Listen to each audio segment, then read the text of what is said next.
In the early 2000s, the most disruptive object in the American entertainment industry wasn't a smartphone, a platform, or a breakthrough invention. It was a red envelope. Inside wasn't classified intelligence or a technological secret. It was a DVD, The Matrix, Gladiator, ordinary movies. But hidden inside that envelope was something far more dangerous than any film: data. For nearly a century, Hollywood ran on instinct. Executives in tailored suits decided what the world watched based on taste, intuition, and power. Success was guided by ego, not evidence. Netflix changed that. They replaced gut feeling with mathematics. Netflix didn't just track what you watched, they tracked how you watched, when you paused, when you rewound, when you hovered, and the exact second your attention collapsed and you left. Entertainment stopped being culture, it became a data set. But today, something unsettling is happening. The company that once positioned itself as a Silicon Valley insurgent now looks increasingly like the Hollywood system it promised to destroy. Debt-fueled content spending, live sports rights, advertising tiers, a desperate search for the next franchise. So the question is unavoidable. Has the world's most powerful recommendation engine finally hit a wall? You're watching Framework Prime, and today we decode the regression of Netflix. Netflix's greatest invention wasn't streaming, it was the algorithm. In technology, this is called a feedback loop. Behavior becomes data, data becomes prediction, prediction becomes production. By 2013, Netflix discovered something unprecedented. Viewers who liked political thrillers and strong female leads had an extremely high probability of watching a show about a morally compromised US congressman. That show was House of Cards. For the first time in television history, a series wasn't approved by a producer or a network executive. It was approved by probability. But Netflix wasn't satisfied with recommending content. They wanted to reprogram behavior itself. Autoplay, full season releases, cliffhanger optimization. These weren't convenience features, they were psychological tools. They exploited the Zeigarnik effect, the brain's discomfort with unfinished tasks.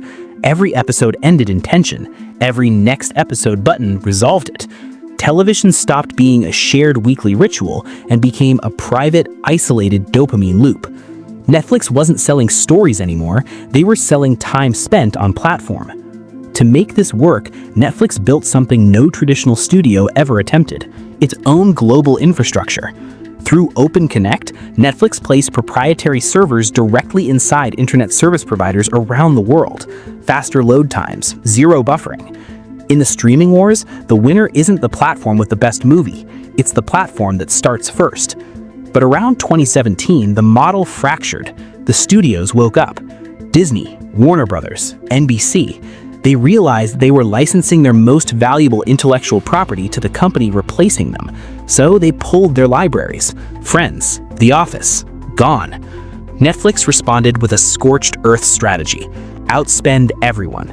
More than $17 billion a year on original content. The logic was simple. Grow fast enough, own enough IP, and dependency disappears. But scale created a new problem. When you produce hundreds of shows every year, data loses precision. The algorithm learned that people liked Christmas movies and reality TV, so Netflix flooded the platform with them. Quantity replaced curation. This is the Netflix paradox. You have 10,000 things to watch and nothing worth watching. As the US market saturated, Netflix found its escape route elsewhere. In 2021, a South Korean series called Squid Game became the most watched show in history. This wasn't an accident, it was strategy. Produce locally, distribute globally. A high-quality series made in Korea or Spain costs a fraction of a Hollywood production, but reaches the same audience. Netflix realized taste isn't bound by geography. A teenager in Brazil and a professional in London can share the same psychological viewing profile. By investing heavily in subtitles and AI-driven dubbing, Netflix shattered a 100-year assumption that Americans wouldn't watch foreign content. For the first time, the Global South exported culture at scale. This is Netflix's true legacy, a unified global media market. But it came at a cost. Local creators were forced into a platform-wide formula: faster pacing, constant hooks, algorithm-optimized storytelling. Then, in 2022, the impossible happened. Netflix lost subscribers. Infinite growth, ended. The solution was ironic: ads.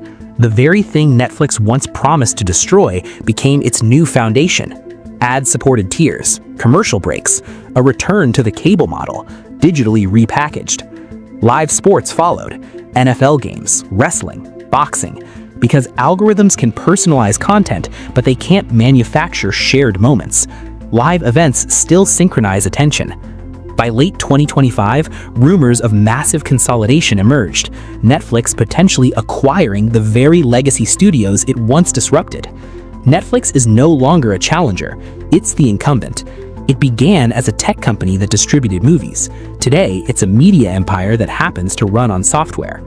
The lesson is uncomfortable but clear. Technology can change how we consume entertainment. It cannot change who we are.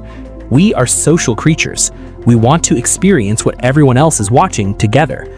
As Netflix moves into gaming, AI-generated content, and billion-dollar sports contracts, the battle has shifted. They're no longer fighting for your subscription. They're fighting for every second of your attention. In the end, that red envelope didn't just deliver a DVD. It delivered us into an economy where attention is the most valuable resource on Earth, and Netflix is one of its most efficient extractors. So the question remains, was the old Hollywood system actually better for storytelling, or is Netflix's evolution into a global utility inevitable? This is Framework Prime. We don't follow trends, we decode the systems behind them. Subscribe.